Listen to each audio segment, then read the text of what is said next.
Hi hello welcome back to my channel. നമുക്ക് നല്ല അടിപൊളി ബീഫ് കറിയും അതിൻ്റെ കൂടെ തന്നെ കൊട്ടു എങ്ങനെ ഉണ്ടാക്കിയെടുക്കാൻ നോക്കിയാലോ. നല്ല ടേസ്റ്റുള്ള റെസിപ്പി ആയിട്ടോ, നല്ല അടിപൊളിയായിട്ട് നമുക്ക് സിമ്പിളായിട്ട് ഉണ്ടാക്കിയെടുക്കാനും പറ്റും കേട്ടോ. അപ്പോൾ രുചിയാണെങ്കിൽ പറയേ വേണ്ട, നല്ല ടേസ്റ്റാണേ. അപ്പോൾ ഇതുപോലെ ഒന്ന് എല്ലാവരും ട്രൈ ചെയ്ത് നോക്കുക. ഇഷ്ടമായി ലൈക്ക് ചെയ്യാനും സബ്സ്ക്രൈബ് ചെയ്യാനും ഷെയർ ചെയ്യാനും കമൻറ്റ് ചെയ്യാനൊന്നും മറക്കരുത്. അപ്പം നമുക്ക് വീട്ടിലോട്ട് പോവാം. അപ്പോൾ നമുക്കിത് ആദ്യം തന്നെ ഒരു മിക്സിഡ് ജാറിലേക്ക് 4 വലിയ സവാള കേട്ടോ, 4 വലിയ സവാള തന്നെ എടുക്കുക. എന്നിട്ട് ഇതുപോലെ ചെറിയ പീസാക്കിയിട്ട് കട്ട് ചെയ്തിട്ട് ഇതിലേക്ക് ഇട്ട് കൊടുക്കുക കേട്ടോ. എന്നിട്ട് നന്നായിട്ട് ഇതുപോലെ ഇങ്ങനെ അരച്ചിട്ട് ഒരു സൈഡിലേക്ക് മാറ്റി വെക്കുക. ഇനി നമുക്ക് കുക്കർ എടുക്കുക. കുക്കറിലേക്ക് നമുക്ക് 2 ടേബിൾ സ്പൂണോളം ഓയിൽ വെച്ച് കൊടുക്കുക കേട്ടോ. ഓയിൽ കുറച്ച് അധികം തന്നെ നമുക്ക് ഈ കറിക്ക് ആവശ്യമായിട്ടുണ്ട്. അപ്പോൾ നിങ്ങൾക്ക് ഇത്ര വേണ്ടെന്നുണ്ടെങ്കിൽ ഒരു ടേബിൾ സ്പൂൺ ഒഴിച്ചാൽ മതി കേട്ടോ. അപ്പോൾ അതൊക്കെ നിങ്ങളുടെ ഇഷ്ടത്തിനനുസരിച്ചിട്ട് നിങ്ങൾക്ക് ചെയ്യാം. ഇനി നമുക്ക് ഇതിലേക്ക് ഒരു ചെറിയൊരു പീസ് ഉള്ളി ചെറിയ പീസാക്കിയിട്ട് കട്ട് ചെയ്തിട്ട് ഇതിലേക്ക് ഇട്ട് കൊടുക്കാം കേട്ടോ. ഇനി ഈ ഉള്ളിയുടെ കളറൊക്കെ ഒന്ന് മാറി നല്ലൊരു ഗോൾഡൻ ബ്രൗൺ കളറായിട്ട് വരണം. ആ ഒരു സമയത്ത് നമുക്കിതിലേക്ക് അരച്ച് വെച്ചിട്ടുള്ള നമ്മളെ ഉള്ളിയും കൂടി ഇതിലേക്ക് ഇട്ട് കൊടുക്കാം കേട്ടോ. ഇപ്പോൾ ഇതിൻ്റെ കളറൊക്കെ നന്നായിട്ട് മാറി വന്നിട്ടുണ്ട്. ഈ ഒരു സമയത്ത് നമ്മൾ അരച്ച് വെച്ചിട്ടുള്ള ഇതിലേക്ക് ഇട്ട് കൊടുക്കുക. എന്നിട്ട് നന്നായിട്ട് മിക്സ് ആക്കി കൊടുക്കാം കേട്ടോ.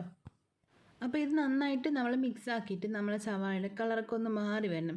ആ ഒരു സമയം വരെ നമുക്ക് ഇതുപോലെ ഇങ്ങനെ ലോ ഫ്ലെയിമിൽ ഇട്ടിട്ട് നന്നായിട്ട് മിക്സ് ആക്കി കൊടുക്കാം കേട്ടോ.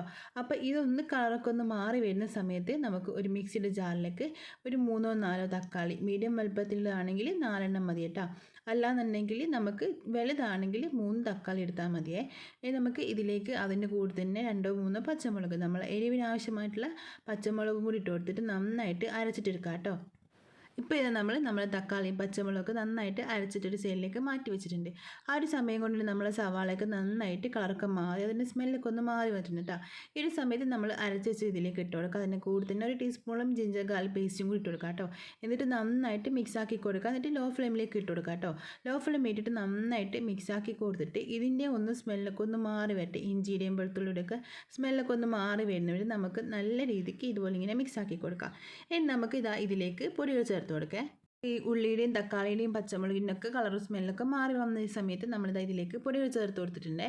അതിന് നമുക്കിതിലേക്ക് 1 ടീസ്പൂണോളം കാശ്മീരി ചില്ലി പൗഡർ, 1.5 ടീസ്പൂണോളം മല്ലിപ്പൊടി ഇട്ട് കൊടുക്കുക. അതിൻ്റെ കൂടെ തന്നെ 1/4 ടീസ്പൂണോളം മഞ്ഞൾ, 1/2 ടീസ്പൂണോളം ഗരം മസാലയും 1/2 ടീസ്പൂണോളം കുരുമുളക് പൊടിയും ഇട്ട് കൊടുക്കുക കേട്ടോ. എന്നിട്ട് നന്നായിട്ട് മിക്സ് ആക്കി കൊടുക്കുക. ലോ ഫ്ലെയിമിൽ തന്നെ വെച്ചിട്ട് നല്ല രീതിക്ക് തന്നെ മിക്സ് ആക്കിയിട്ട് എടുക്കുക കേട്ടോ. നന്നായിട്ട് മിക്സ് ആക്കിയിട്ട് ഇതിൻ്റെ സ്മെല്ലും കളറൊക്കെ ഒന്ന് മാറി വരണം. ആ ഒരു സമയത്ത് നമുക്ക് ഇതിലേക്ക് ബീഫ് ചേർത്ത് കൊടുക്കാം കേട്ടോ. ഇപ്പോൾ ഇതിൻ്റെ കളറൊക്കെ ഒന്ന് മാറി സ്മെല്ലൊക്കെ ഒന്ന് മാറി വന്നിട്ടുണ്ട്. ഈ ഒരു സമയത്ത് നമ്മൾ എടുത്തു വെച്ചിട്ടുള്ള 3/4 കിലോ ബീഫ് ഇതിലേക്ക് ചേർത്ത് കൊടുക്കാം കേട്ടോ. ബീഫ് ചേർത്തതിന് ശേഷം നമുക്ക് ഇതിലേക്ക് വെള്ളം ചേർത്ത് കൊടുത്തിട്ട് ആവശ്യമുള്ള ഉപ്പും കൂടി ഇട്ട് കൊടുത്തിട്ട് നന്നായിട്ട് ഒന്ന് മിക്സ് ആക്കിയിട്ട് എടുക്കാം. അപ്പം ബീഫൊക്കെ ചേർത്തിട്ട് നമ്മൾ നന്നായിട്ട് ഇതൊന്ന് മിക്സ് ആക്കി കൊടുക്കാം കേട്ടോ.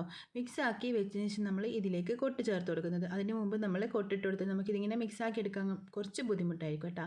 അപ്പോൾ അതുകൊണ്ട് നമ്മളിത് ഇതിലേക്ക് കൊട്ടിട്ട് കൊടുത്തിട്ടുണ്ട്. എന്നിട്ട് നമുക്ക് ഇതൊന്ന് അടച്ച് വെച്ചിട്ട് നന്നായിട്ട് വേവിച്ചെടുക്കാം കേട്ടോ. അപ്പോൾ ഇതിൻ്റെ മുകളിലേക്ക് നമുക്ക് ഇതുപോലെ ഇങ്ങനെ കറി കുറച്ചിങ്ങനെ ഒഴിച്ചു കൊടുക്കാം കേട്ടോ. ഈ കൊട്ടിൽ ഇതിൻ്റെ ടേസ്റ്റൊക്കെ അങ്ങ് പിടിക്കാൻ വേണ്ടിയിട്ട്. ഇനി നമുക്ക് ഇത് അടച്ച് വെച്ചിട്ട് ഒരു 8 പീസിൽ നന്നായിട്ട് ഒന്ന് വേവിച്ചിട്ടെടുക്കാം. അപ്പോൾ ചില ബീഫ് പെട്ടെന്ന് വെന്ത് കിട്ടും കേട്ടോ. അപ്പോൾ ആ രീതിക്ക് നിങ്ങൾ നോക്കിയിട്ട് ചെയ്യുക. ഇപ്പം നമ്മൾ അടിപൊളി റെസിപ്പി ഇവിടെ റെഡി ആയിട്ടുണ്ട്. ഇനി അതിന് ശേഷം നമുക്ക് ഇതിലേക്ക് കുറച്ച് കറിവേപ്പിലയും കുറച്ച് മല്ലിയിലയും ഇട്ട് കൊടുക്കുക. എന്നിട്ട് ഒന്ന് നന്നായിട്ട് മിക്സ് ആക്കിയിട്ട് ഒന്നുകൂടി ഒന്ന് അടച്ച് വെക്കുക കേട്ടോ.